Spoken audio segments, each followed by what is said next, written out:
The brilliant philosopher Friedrich Nietzsche is often depicted as rather sexist and at times even with a tendency to misogyny by many scholars and media alike. Woman is not yet capable of friendship. Women are still cats and birds, or at best, cows. Woman, one half of mankind, is weak, typically sick, changeable, inconstant. She needs a religion of weakness that glorifies being weak, loving, and being humble as divine. Although Nietzsche's writing contains many subtleties and understanding it can be a complex as well as challenging task, quotes like these do point towards a relatively derogatory view. Now, considering that Nietzsche lived over 100 years ago, this does not come as a huge surprise, as during his lifetime, women did not even have voting rights. But that is not the whole story. What if I told you that Nietzsche was once somewhat of an outspoken feminist who supported the empowerment of women and attributed to them the same intellectual potential as men? In his book, Human All Too Human, he wrote, for example, "Women can, through education, acquire all the male strengths and virtues." So what caused his change of heart? Well, there is definitely not an easy answer to that, as we cannot simply ask him anymore, but inspecting his private life and writing in a chronological manner could reveal that a certain painful rejection might have made all the difference. On the 26th of April 1882, inside Rome's Church St. Peter's Basilica, Nietzsche met Lou Salomé for the first time and greeted her with all his charm by dropping the words, "What stars have brought us here together?" Apparently, it was love at first sight for Nietzsche, but who was the lady that mesmerized him instantly? Lou Salomé was a Russian-born writer and psychoanalyst who would later become friends with a certain guy named Sigmund Freud and would even influence his ideas on psychoanalysis. When she met Nietzsche in Rome, Lou was only 21 years old. She was in awe of Nietzsche's philosophy and eagerly wanted to learn from him. While Lou was mainly interested in Nietzsche's brilliant thoughts and pursued an intellectual and friendly relationship, his interest was clearly romantic. So Nietzsche, being a bold action taker and without wasting any time, instructed his friend Paul Reed to propose to Lou on his behalf. Although Lou rejected his proposal, Nietzsche was still in somewhat good spirits. He thought that there could have been the chance that Paul just didn't present his proposal in the best possible way, which was probably accurate as Paul had also fallen in love with Lou. So after traveling to Lucerne, Nietzsche took matters into his own hands and proposed to Lou for a second time, but now in person. The result remained the same, and Nietzsche was just handed his second rejection by Lou. If Nietzsche still had some hope, it was probably all destroyed when his sister Elizabeth told him what Lou apparently said to her. "Don't think for a moment that I'm interested in your brother or in love with him. I could sleep in the very same room as him without getting any wild ideas."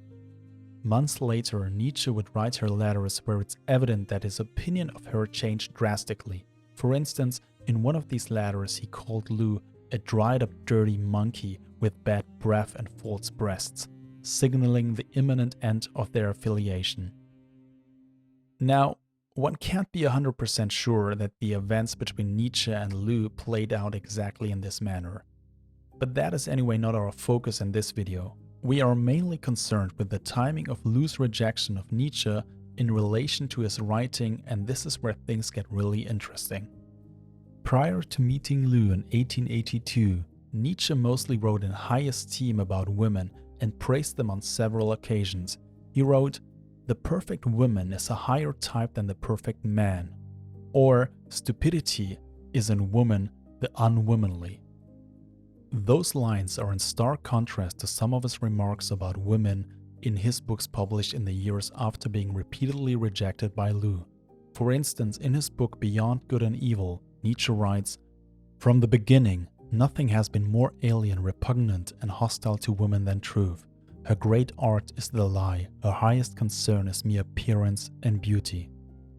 This could be interpreted as disqualifying women from intellectual pursuits as they are hostile to truth, which is the main goal of science.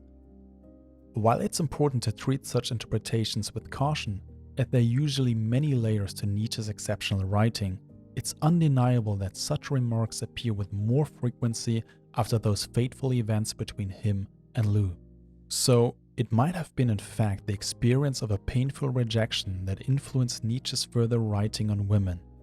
It highlights the great impact rejections can have upon us, as we have all probably felt the shame, embarrassment, and sometimes even anger after being rejected. But why does rejection hurt so much? And what happens within the brain when we get rejected? There might have been times where we would have rather experienced some form of physical wound than the cruel pain of rejection. While the pain after rejection is on the outside not instantly recognizable through an actual wound or bruise, it does cause modulations on the inside, with the brain activity being of particular interest. Studies have reported heightened activity in especially two brain areas in the context of rejection. These are the dorsal anterior cingulate cortex and the anterior insular cortex. Some scientists have even discussed a potential overlap regarding brain activity between the experienced pain of a rejection and physical pain that includes some form of tissue damage, pointing towards fMRI studies.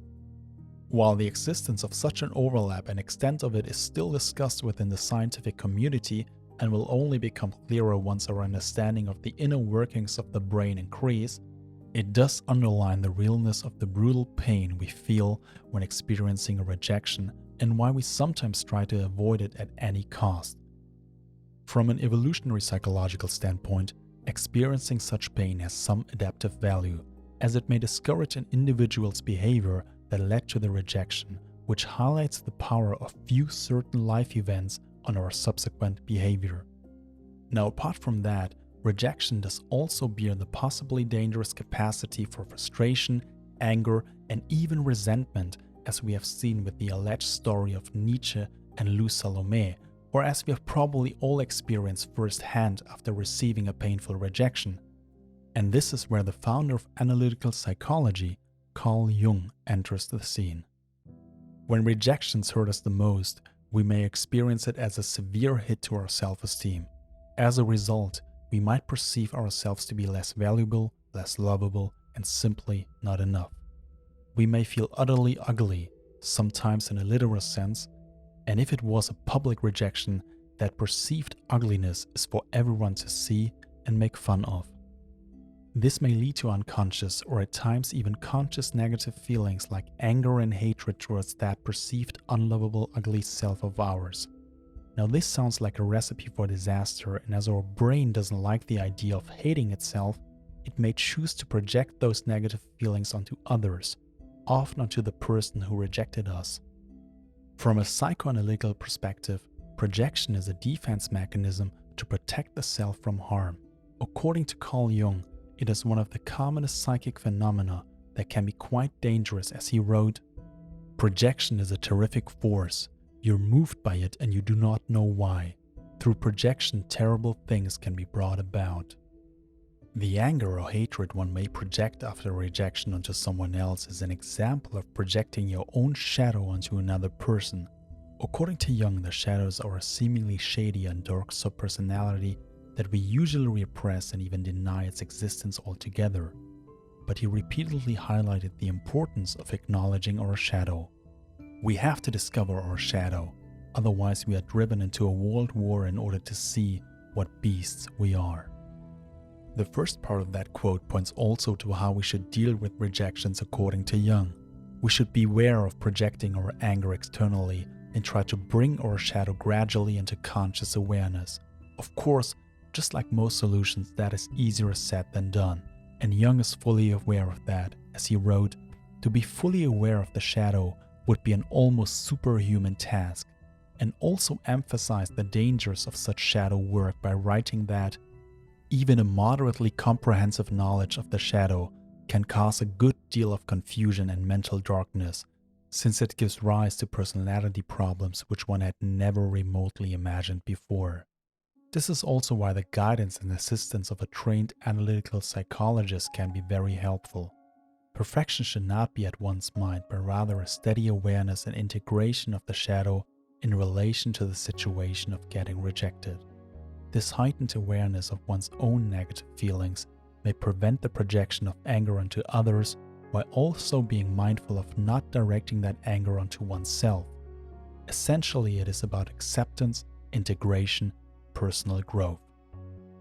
Now, rejections will still be brutally painful, and this also doesn't address the issue that one may perceive a particular rejection as unfair, but nevertheless it can help us grow from such painful experiences and enrich our self-knowledge, which Jung called an adventure that carries us unexpectedly far and deep.